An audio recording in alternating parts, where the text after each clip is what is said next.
राम। जय श्री राम। राम ही प्रेम सहित लखे सखिन समीप बुलाए। सीता मातु स्नेह बस वचन कही बिल खाई। श्री रामचंद्र जी को वात्सल्य प्रेम के साथ देखकर और सखियों को समीप बुलाकर सीता जी की माता स्नेह बस बिलख कर बिलाप करते हुए ये वचन बोली कि सखी सब कौतुक देख निहारे। ज्यों कहावत हितु हमारे। को न बुझाई कहे गुरु पाही। ए बालक असी हठ भली नाही।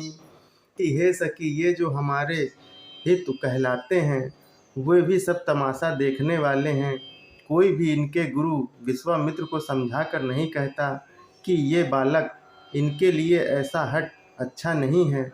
जो धनुष रावण और बाणा जैसे जगत विजय वीरों के लिए हिलाए ना हिल सका, उसे तोड़ने के लिए मुनि विश्वामित्र जी का राम जी को आज्ञा देना और राम जी उसे तोड़ने के लिए चल देना रानी को हट जान पड़ा। इसलिए वे कहने लगी कि गुरु विश्वामित्र जी को कोई समझाता भी नहीं। रावण बाण छुआ नहीं चापा। हारे सकल भूप करी दापा। सो धनुराज कुंवर कर देहि। बाल मराल की मंदर लेहि। रावण और बाणासुर ने जिस धनुष को छुआ तक नहीं और सब राजा घमंड करके हार गए, वही धनुष इस सुकुमार राजकुमार के हाथ में दे रहे हैं। हंस के बच्चे भी कहीं मंदराचल पहाड़ उठा सकते हैं। भूप सयानप सकल सिरानी। सखी विधि गति कछु जात न जानी। बोली चतुर सखी मृदुबानी।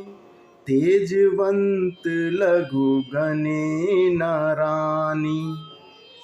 और तो कोई समझाकर कहे या ना कहे, राजा तो बड़े समझदार और ज्ञानी हैं, उन्हें तो गुरु को समझाने की चेष्टा करनी चाहिए थी। परंतु मालूम होता है राजा का भी सारा सयानापन समाप्त हो गया। हे सखी, विधाता की गति कुछ जानने में नहीं आती है। यूँ कहकर रानी चुप हो रही है। तब एक चतुर राम जी के महत्व को जानने वाली सखी कोमल वाणी से बोली कि हे रानी, तेजवान को देखने में छोटा होने पर भी छोटा नहीं गिनना चाहिए। जो तेजवान है उसको छोटा नहीं समझना चाहिए। कि कहें कुंभज कहें सिंधु अपारा। सो से सुजसु सकल संसारा। रवि मंडल देखत लघु लागा। उदय तासी त्रिभुवन तम भागा। कहाँ घड़े से उत्पन्न होने वाले छोटे से मुनि अगस्त्य और कहाँ अपार समुद्र, किंतु उन्होंने उसे सोख लिया जिसका श्वेत सारे संसार में छाया हुआ है। सूर्यमंडल देखने में छोटा लगता है, पर उसके उदय होते ही तीनों लोकों का अंधकार भाग जाता है। मंत्र परम लघु जासु बस। विधि हरि सर सुर सर्व। महामत गजराज कहूँ बस कर अंकुश खर्व। जिसके बस में ब्रह्मा विष्णु शिव और सभी देवता हैं, वह मंत्र अत्यंत छोटा है। महान मत वाले गजराज को छोटा सा अंकुश वश में कर लेता है। कि काम कुसुम धनु सायक लीन्हे। सकल भुवन अपने बस कीन्हे। देवी तजो संशय अस जानी। भंजब धनुष राम सुनु रानी। कामदेव ने फूलों का ही धनुष बाण लेकर समस्त लोगों को अपने बस में कर रखा है। हे देवी, ऐसा जानकर संदेह त्याग दीजिए। हे रानी सुनिए, रामचंद्र जी धनुष को अवश्य ही तोड़ेंगे। सखी वचन सुनी भय पर पीती। मिटा विषादु बढ़ी अति प्रीति। तब राम ही विलोकी वै देहि, सभय हृदय बिनवती जेहि तेहि। सखी के वचन सुनकर रानी को श्री रामचंद्र जी के सामर्थ्य के संबंध में विश्वास हो गया। उनकी उदासी मिट गई और श्री राम जी के प्रति उनका प्रेम अत्यंत बढ़ गया। उस समय श्री रामचंद्र जी को देखकर सीता जी भयभीत हृदय से जिस तिस देवता से विनती कर रही हैं कि मन ही मन मनाव अकुलानी, होहु प्रसन्न महेश भवानी। करहु सफल आपनी सेवकाई, करिहि तुहरहु चापु गरुआई। वे व्याकुल होकर मन ही मन मना रही हैं कि हे महेश भवानी मुझ पर प्रसन्न होइए। मैंने आपकी जो सेवा की है उसे सुफल कीजिए और मुझ पर स्नेह करके धनुष के भारीपन को हर लीजिए।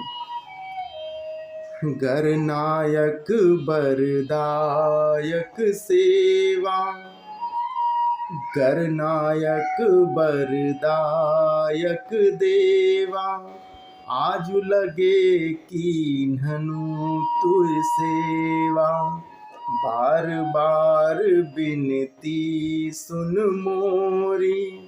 करहु चापु गुरुता अति थोरी। हे गणों के नायक, वर लेने वाले देवता गणेश जी, मैंने आज ही के लिए तुम्हारी सेवा की थी। बार बार मेरी विनती सुनकर धनुष का भारीपन हर लीजिए। देखी देखी रघुवर तन सुरमानाव धरि धीर, भरे विलोचन प्रेम जल पुलकावली शरीर। श्री रघुनाथ जी की ओर देख कर सीता जी धीरज धरकर देवताओं को मना रही हैं। उनके नेत्रों में प्रेम के आंसू भरे हैं और शरीर में रोमांच हो रहा है। नीके निरखी नयन भरी शोभा, पितुपनि सुमरी बहुरी मनु क्षोभा।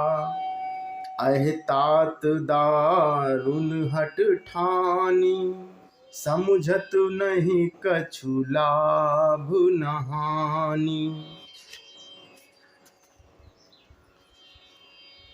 जय श्री राम।